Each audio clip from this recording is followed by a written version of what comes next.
Hey les bambins, j'espère que vous allez bien, en tout cas moi ça va nickel. On se retrouve aujourd'hui pour la troisième journée de Ligue 1, 10 matchs analysés ensemble qui sont les suivants.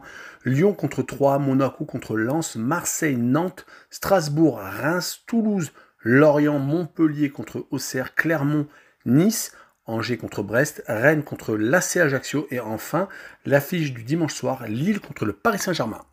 Mais avant d'attaquer l'analyse, n'hésitez pas à venir sur mon site VIP. Il y a toujours un maillot de foot à gagner, il y a encore 5 matchs à analyser, n'hésite pas donc à venir nous rejoindre. Et également, on va faire un petit point sur le classement de Ligue 1 après 2 journées, c'est assez rapide. Premier, le Paris Saint-Germain, comme d'habitude, premier avec 2 matchs, 2 victoires. 5 équipes suivent avec 4 points, donc une victoire et un match nul. Marseille, Lille, Toulouse, Monaco et Lens. Ensuite, il y a 4 équipes à 3 points, dont 2 qui n'ont pas encore joué leur deuxième match.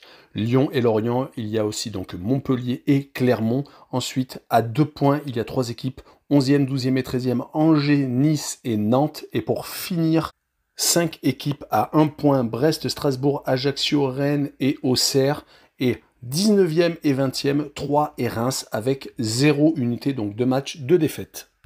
On attaque avec Lyon contre Troyes. Les Lyonnais ont bien entamé la saison avec une victoire contre Ajaccio 2-1, même s'ils ont perdu leur gardien Lopez qui a pris un nouveau carton rouge. Ils s'appuient toujours sur leurs 2 recrues phares, les 2 anciens Tolisso et Lacazette. Ils risquent de perdre Aouar qui va sans doute être transféré, mais ils ont toujours un effectif très riche. Ils avaient, lors de leur préparation, fait match nul contre l'Inter de Milan et battu le Feyenoord Rotterdam. C'est donc un petit peu moins fatigué que les autres qui vont recevoir 3, car ils ont eu leur match reporté contre Lorient à cause de l'état de la pelouse. Ils vont donc recevoir les Troyens qui ont perdu malheureusement pour eux leurs 2 premières rencontres, 3-2 à Montpellier et 3-0 à domicile contre Toulouse. Pendant leur préparation, ça avait été assez moyen, une seule victoire contre le Havre et 3 défaites, dont une contre Auxerre 1-0. Et 2 grosses, une contre Metz 4-0 et une contre Toulouse 6-1. En tout cas, sur cette rencontre, je les vois perdre 3-1 contre Lyon. Et je vois le plus de 2 buts pour les Rodaniens avec une cote à 1,56. La rencontre suivante est Monaco contre Lens. Une belle rencontre à venir avec Monaco qui est en train d'empiler les matchs nuls 3 sur les 4 derniers matchs. Car si on prend le dernier match contre le PSV, il y avait 2 buts partout après 90 minutes. Ils avaient déjà fait match nul au match aller, ce qui leur a malheureusement pas suffi car ils ont pris un but dans les prolongations et ont été éliminés donc par le PSV Eindhoven. On rappellera qu'ils ont fait match nul également contre Rennes, un but partout. Heureusement qu'ils avaient gagné à Strasbourg lors de la journée initiale. Côté Lens, la préparation a été très réussie avec entre autres une victoire contre l'Inter de Milan à domicile en match amical. Ils avaient ensuite également accroché West Ham 0-0. D'ailleurs, ça s'est vu lors des 2 premières rencontres. 3-2 contre Brest à domicile et un 0-0 à Ajaccio. Sur cette rencontre, je les vois faire 2-2 à Monaco et je vois les 2 équipes marquées avec une cote à 1,66. On enchaîne avec Marseille contre Nantes. Les Marseillais se sont fait accrocher à Brest après avoir gagné 4-1 lors de la première journée, porteuse de beaucoup d'espoir, mais à part le succès d'entrée de jeu contre Marignan Gignac, ils avaient enchaîné 3 défaites contre Middlesbrough, Norwich et le Milan AC, un seul match nul contre le Real Betis Séville. Mais il semble y avoir un problème avec l'entraîneur, peut-être la formation, peut-être l'état d'esprit des joueurs. Ils vont jouer contre Nantes qui de son côté vient de faire un match nul contre Lille. Après avoir fait 0-0 à Angers, on rappellera que lors de la préparation, ils avaient perdu contre Nantes et avaient gagné contre Lorient. Et ils avaient bien entendu perdu au Trophée des Champions, mais contre le Paris Saint-Germain qui est actuellement inatteignable, 4-0. Donc sur cette rencontre, je vois un but partout entre Marseille et Nantes. Les Nantais vont peut-être profiter de la mauvaise ambiance actuelle sur la Canebière. Et je vois les 2 équipes marquées avec une cote à 1,84. On continue avec Strasbourg contre Reims. Ils ont, lors de la dernière journée, accroché un match nul à Nice, pour moi sans surprise. Ils sont partis pour faire le même type de saison que la saison dernière, même s'ils ont perdu d'entrée de jeu contre Monaco. Leur préparation le montre avec une victoire de prestige contre Liverpool. Certes, Liverpool avait joué la veille contre Manchester City lors du Community Shield. Ils vont tenter de se rattraper contre Reims qui a pris 2 fois 4 buts lors des 2 premières journées, à Marseille et à domicile contre Clermont après avoir pris un rouge où ils menaient d'abord 2-0. C'est assez dommage car leur préparation était intéressante, une défaite courte contre Villarreal et un match nul contre Sassuolo. Sur cette rencontre, je les vois perdre 3-1 à Strasbourg et je vois Strasbourg marquer plus de 1,5 buts. Sur le match, une cote à 1,94. On enchaîne avec Toulouse contre Lorient. Les Toulousains ont fait un superbe retour en Ligue 1 avec le match nul d'entrée de jeu contre les ambitieux niçois. Ils se sont imposés 3 buts à 0 sans coup férir à 3. Ils avaient lors des matchs amicaux gagné déjà 6-1 contre 3. Ça s'est donc renouvelé. Ils avaient marqué énormément beaucoup de buts. 3 contre Osasuna et 5 contre Montpellier. Donc la préparation a vraiment porté ses fruits. Côté Lorient, c'est pas mal aussi. Une victoire dans le derby breton à Rennes et un match nul d'entrée de jeu contre Ajaccio à domicile. Leur préparation avait été plutôt moyenne. Mais la compétition, il n'y a que ça de vrai. En tout cas, je les vois quand même s'incliner 2 buts à 1 à Toulouse. Et je vois le plus de 2 buts sur le match, une cote à 1,52. La rencontre suivante est Montpellier contre Auxerre. Les Montpelliérains continuent à enchaîner les buts, que ce soit pour eux ou contre eux. Ils avaient gagné 3 buts à 2 d'entrée de jeu contre 3, après avoir eu beaucoup de buts marqués et encaissés lors de la préparation. Ils se sont malheureusement inclinés lors de la deuxième journée, mais c'était à Paris, et beaucoup d'équipes prendront l'eau là-bas. 5 buts à 2, ils ont tout de même marqué 2 buts, ce qui est vraiment un point positif.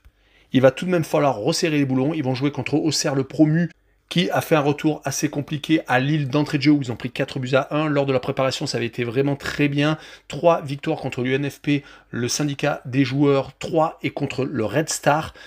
Par contre, le point négatif est qu'ils menaient 2-0 à domicile contre Angers et se sont fait rattraper pour finalement faire 2-2. Sur cette rencontre, je les vois quand même perdre 2 buts à 1 à Montpellier. Et je vois le draw no bet avec le pari remboursé 6 match nul, une cote à 1,52. On continue avec Clermont contre Nice. Les Clermontois avaient fait une très belle préparation avec une victoire contre Toulouse, Rodez et contre Montpellier sans prendre de but à chaque fois. Mais d'entrée de jeu, ils sont tombés contre le Paris Saint-Germain qui leur ont mis 5-0 à domicile. C'était un peu comme la saison dernière où ils avaient pris également la marée.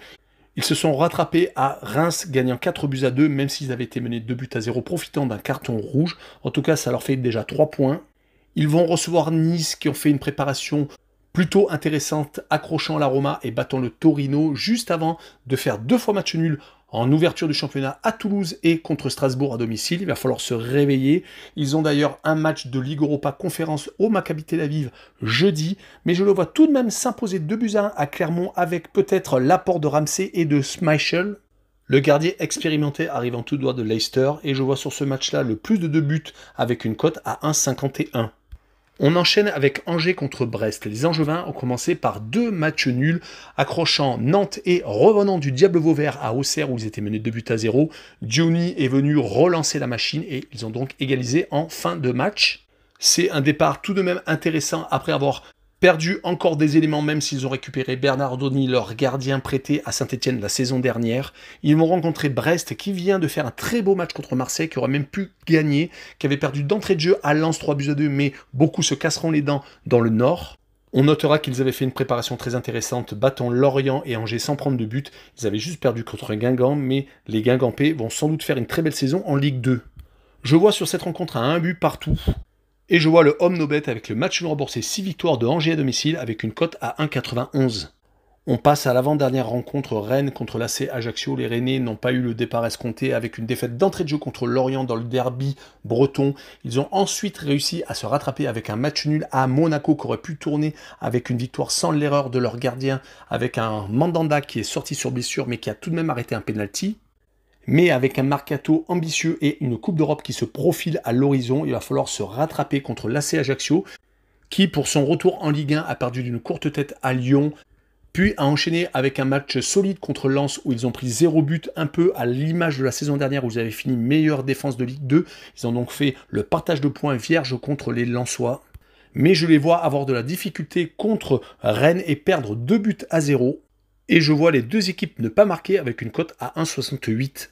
Et on finira par le choc du dimanche soir, Lille contre le Paris Saint-Germain. Les Lillois ont gagné d'entrée de jeu contre Auxerre, marquant 2 buts dans les 2 premières minutes. Ils ont donc gagné 4 buts à 1. Se sont malheureusement fait accrocher à Nantes 1 but partout. En tout cas, ils ont perdu Renato Sanchez qui est parti au Paris Saint-Germain. Va-t-il jouer en face? Je pense qu'il risque de rentrer en cours de rencontre. Et les Lillois vont sans doute tout faire pour essayer d'arrêter le Paris Saint-Germain qui de son côté va avoir son premier test de la saison après avoir remporté ses 3 premières rencontres officielles ultra facilement, 4-0 contre Nantes lors du Trophée des Champions, 5-0 à Clermont et 5 buts à 2 contre Montpellier.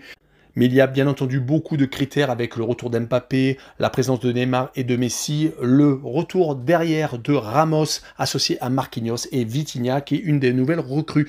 En tout cas, sur cette rencontre, je les vois s'imposer 3 buts à 1 à Lille.